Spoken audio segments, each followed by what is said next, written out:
الحمد لله رب العالمين.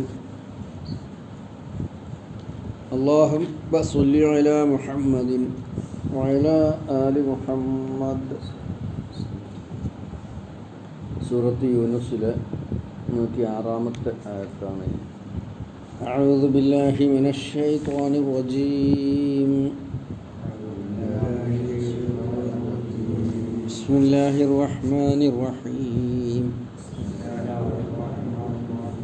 വലാ തദ്ഉ മിൻ ദൂനില്ലാഹി മാ ലാ യൻഫഉക വലാ യദുറുക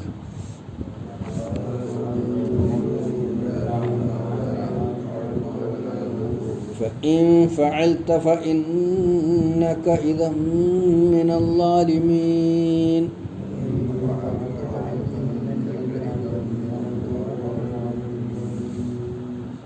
ولا تدعو താങ്കൾ ദുആ ചെയ്യരുത്, പ്രാർത്ഥിക്കരുത്, മിൻ ദൂനില്ലാഹി അല്ലാഹുവിനെ കൂടാതെ, മാ ലാ യൻഫഉക താങ്കൾക്ക് പ്രയോജനം ചെയ്യാത്തവർക്ക്, വലാ യദുറുക ദോഷം വരുത്താത്തവർക്കും, ഫഇൻ ഫഅൽത ഇനി താങ്കൾ അത് ചെയ്താൽ, ഫഇന്നക അപ്പോൾ താങ്കൾ, ഇദൻ ആ സമയത്ത് അപ്പോൾ, മിനൽ ളാലിമീൻ അക്രമികളിൽ പെടും. ഒന്നുകൂടെ അർത്ഥം പറയും. വലാ തദ്ഉ താങ്കൾ ദുആ ചെയ്യരുത്, മിൻ ദൂനില്ലാഹി അല്ലാഹുവിനെ കൂടാതെ, മാ ലാ യൻഫഉക താങ്കൾക്ക് പ്രയോജനം ചെയ്യാത്തവർക്ക്, വലാ യദുറുക ഉപദ്രവം ചെയ്യാത്തവർക്കും, അല്ലെങ്കിൽ ഗുണമോ ദോഷമോ ചെയ്യാത്തവർക്ക്.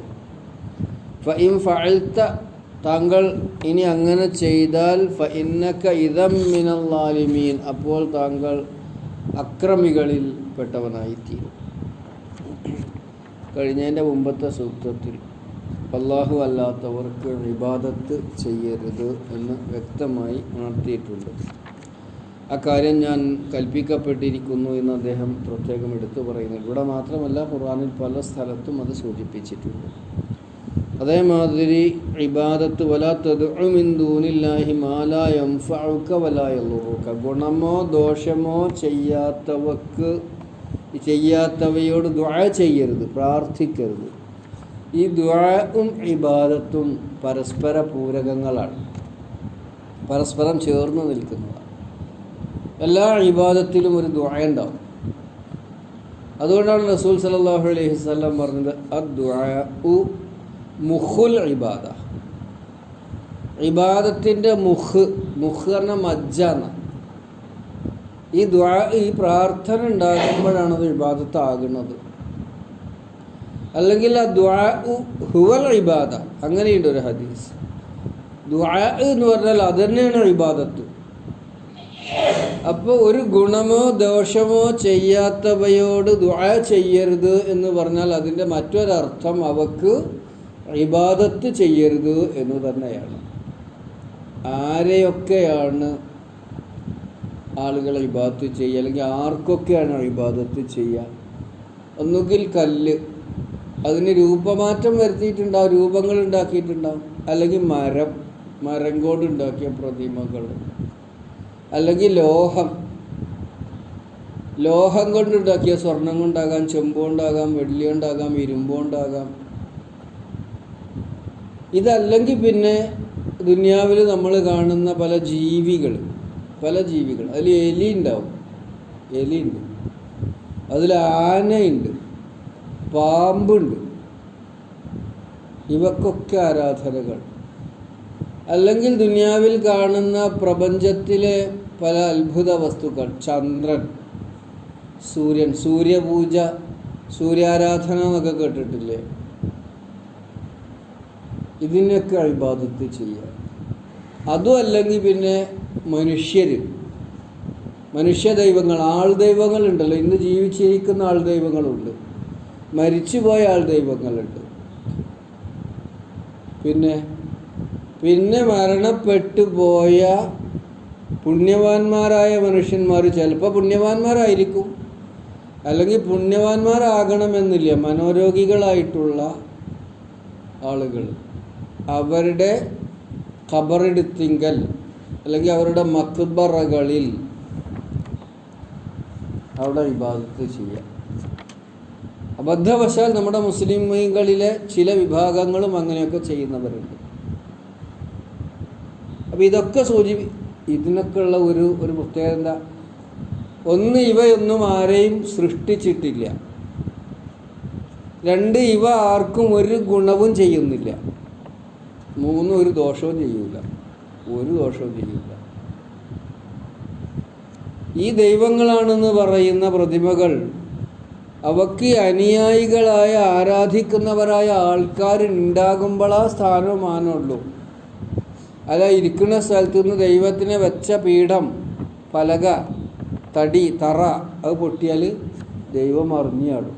അവിടെ നിന്നൊന്നും നേർക്ക് നീച്ചിരിക്കാൻ പോലും കഴിയില്ല. അങ്ങനെയല്ലേ സ്ഥിതി? ഇതാണ് ഇത്തരം ദൈവങ്ങളുടെ ന്യൂനതകൾ. ആരാധ്യരുള്ളത് കൊണ്ട്, അനുയായികൾ ഉള്ളത് കൊണ്ട് ദൈവമായി വിരാജിക്കുക. ആരാധ്യർ അവരെ കൈവിട്ടാലോ അവിടെ കാടും മൂടി പടലും ഇല്ലേ? അങ്ങനെയല്ലേ ഉണ്ടാവുക? അപ്പോൾ അനുയായികളെ കൊണ്ട് മാത്രമാണ് ഈ ദൈവങ്ങൾ ദൈവമായി മാറുന്നത്. പലപ്പോഴും ഈ ദൈവങ്ങൾ അറിഞ്ഞിട്ട് തന്നെ ഇല്ല. ഈ കല്ലിനറിയോ, ഈ മരത്തിനറിയോ ഇവരെന്നെ പൂജിക്കുന്നുണ്ട്? നീ സ്വർണം കൊണ്ട് നിർമ്മിച്ച വിഗ്രഹത്തിനറിയോ ഞാൻ ഇവരുടെ ദൈവമാണ്?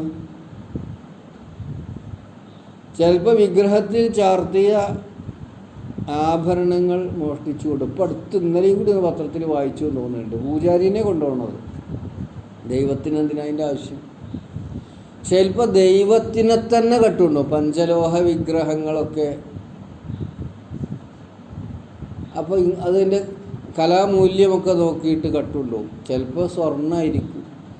അപ്പം ഇങ്ങനെയുള്ള ഗുണമോ ദോഷമോ ചെയ്യാത്ത വിഗ്രഹങ്ങൾക്കോ മരങ്ങൾക്കോ ജീവികൾക്കോ മനുഷ്യനോ പ്രപഞ്ചത്തിലെ അള്ളാഹുവിൻ്റെ സൃഷ്ടികൾക്ക് ഏതെങ്കിലും ഒന്നിനോ ഇബാദത്ത് ചെയ്യരുത്, അഥവാ അവരോട് പ്രാർത്ഥിക്കരുത് എന്ന് നബി സല്ലല്ലാഹു അലൈഹി വസല്ലമയോടാണ് സംബോധനയെങ്കിലും അദ്ദേഹത്തെ കേൾക്കുകയും അറിയുകയും പഠിക്കുകയും അനുസരിക്കുകയും ഒക്കെ ചെയ്യുന്ന എല്ലാവർക്കും ബാധകം.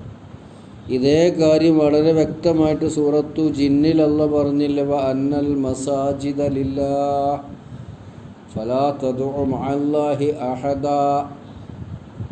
മസ്ജിദുകൾ അത് അള്ളാഹ്ക്കുള്ളതാണ്, അള്ളാഹ് അല്ലാത്ത ഒരാളെയും വിളിച്ച് പ്രാർത്ഥിക്കരുത്. ഇതിലൊന്നും സംശയമല്ല. പിന്നെ പറഞ്ഞ് സംശയം ഉണ്ടാക്കുകയാണ്, കൃത്രിമമായി ഉണ്ടാക്കുകയാണ്. അപ്പോൾ ഇത് നമ്മൾ ഗൗരവമായിട്ട് അതേമാതിരി തന്നെ യദ്ഉ മിൻ ദൂനില്ലാഹി മാ ലാ യദുറുഹു വലാ യൻഫഉഹു ദാലിക ഹുവൽ ളലാലുൽ ബഈദ്. സൂറത്തു ഹജ്ജിൽ ഖുർആൻ ഒരുപാട് സ്ഥലത്ത് പറഞ്ഞിട്ടുണ്ട്, ഒരുപാട് സ്ഥലത്ത് ഈ കാര്യം സൂചിപ്പിച്ചിട്ടുണ്ട്.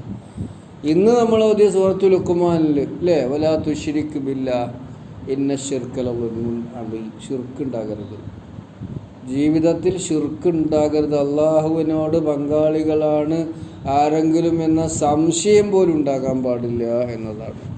പിന്നെ ഗുണവും ചെയ്യൂല ദോഷവും ചെയ്യൂല. നാഫി, ഗുണം ചെയ്യുന്നവൻ എന്ന ഗുണം ആരുടേതാ? അത് അള്ളാഹുവിൻ്റേതാ. ലാറ്, ദോഷം വരുത്തുന്നവൻ എന്ന പേര് ആരുടേതാ? അത് അള്ളാഹുവിൻ്റേതാ. അതാണ് അൽ നാഫിഉ അല്ലാറു, അത് അള്ളാഹുവിൻ്റെ പര്യായ പദങ്ങളാണ്. അതുകൊണ്ട് ഗുണം കിട്ടുവാനും ദോഷം തടയുവാനും ദുആ ചെയ്യേണ്ടത് അതിൻ്റെ സ്രോതസ്സ് അതെവിടെ നിന്ന്? അള്ളാഹുവിൽ നിന്ന്. അപ്പോൾ അള്ളാഹുവിനോട് തന്നെ ആയിരിക്കണം. അള്ളാഹുവിനോട് ദുആ ചെയ്യുക എന്ന് പറയുന്നതിൻ്റെ മറുവശമാണ് അള്ളാഹു അല്ലാത്തവരോട് ദുആ ചെയ്യാൻ പാടില്ല എന്ന കാര്യം. കാര്യങ്ങൾ അത്രയാണ്, അത് വ്യക്തമായിട്ട് നമ്മൾ മനസ്സിലാക്കുക. ഒന്നുകൂടെ അർത്ഥം പറഞ്ഞാൽ നമുക്ക് കിട്ടുക. അങ്ങനെ ആരെങ്കിലും ചെയ്താൽ ലാലിമാണ്, ആരോടാ പറയുന്നത്? പ്രവാചകനോട്. പ്രവാചകൻ ചെയ്തത് കൊണ്ടല്ല, പ്രവാചകൻ്റെ അനുയായികളെ പഠിപ്പിക്കുകയാണ്. നേതാവിനോട് പറഞ്ഞാൽ മതി, അനുയായികൾക്ക് അത് ബാധകമാണ്. അതെ, വലാ തദ്ഉ എന്നുള്ളതിൻ്റെ വാവിന് ലാമു വന്നപ്പോൾ കളഞ്ഞതാണ്.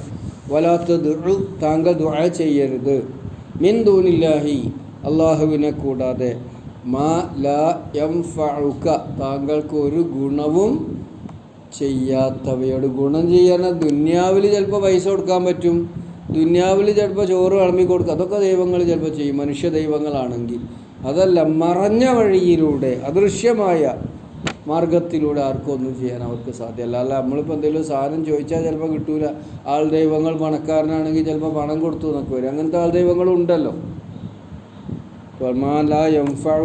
പിന്നെ ഈ ബിംബങ്ങളും പ്രതിമകളും ആണെങ്കിൽ അതും ഉണ്ടാവില്ല. ബിംബങ്ങൾക്ക് അങ്ങോട്ട് സഹായം ചെയ്ത് കൊടുക്കണം, തൊട്ടി കൊടുക്കണം, തുടച്ചു കൊടുക്കണം, ഇല്ലേ, എടുത്ത് സ്ഥാനം മാറ്റി വെച്ച് കൊടുക്കണം, കുളിപ്പിച്ചു കൊടുക്കണം. ഇതൊക്കെ ആര് ചെയ്യണം? ഭക്തന്മാർ ചെയ്യണം. എന്നാലേ ദൈവമാകുള്ളൂ. ദൈവത്തിന് സ്വന്തമായിട്ടൊന്നും ചെയ്യാൻ കഴിയില്ല. അപ്പോൾ വലാ തദ്ഉ മിൻ ദൂനില്ലാഹി മാ ലാ യൻഫഉക വലാ യദുറുക. ഗുണമോ ദോഷമോ ചെയ്യാത്തവയോട് ദുആ ചെയ്യരുത്, അഥവാ ഇബാദത്ത് ചെയ്യരുത്. ഫഇൻ ഫഅൽത, ഇനി അങ്ങനെ ചെയ്താലോ, താങ്കൾ അങ്ങനെ ചെയ്താലോ, ഫഇന്നക ഇദം മിനൽ ളാലിമീൻ, അപ്പോൾ താങ്കൾ അക്രമികളിൽ പെട്ടുപോകും. അല്ലാഹു സുബ്ഹാനഹു വ തആല എന്നും നിഷ്കളങ്കമായി നിഷ്കപടമായി ഏകദൈവ വിശ്വാസം തൗഹീദ് അംഗീകരിച്ച് സ്വീകരിച്ച് പ്രായോഗിക ജീവിതത്തിൽ അതിനെ ഉൾക്കൊണ്ടുകൊണ്ട് ജീവിക്കുന്ന ഭാഗ്യന്മാരിൽ നമ്മളെയും നമ്മുടെ സഹോദരി സഹോദരന്മാരെയും എല്ലാവരെയും ഉൾപ്പെടുത്തുമാറാവട്ടെ. നമ്മുടെ സമുദായത്തിന് അങ്ങനെയുള്ള അബദ്ധങ്ങളിൽ പെട്ടുപോകുന്ന ആളുകൾക്ക് അല്ലാഹു തആല നേർബുദ്ധി നൽകി ഹിദായത്തിലേക്ക് നയിക്കുമാറാവട്ടെ. ربنا ظلمنا أنفسنا وإن لم تغفر لنا وترحمنا لنكونن من الخاسرين. ربنا آتنا في الدنيا حسنة وفي الآخرة حسنة وقنا عذاب النار والحمد لله رب العالمين.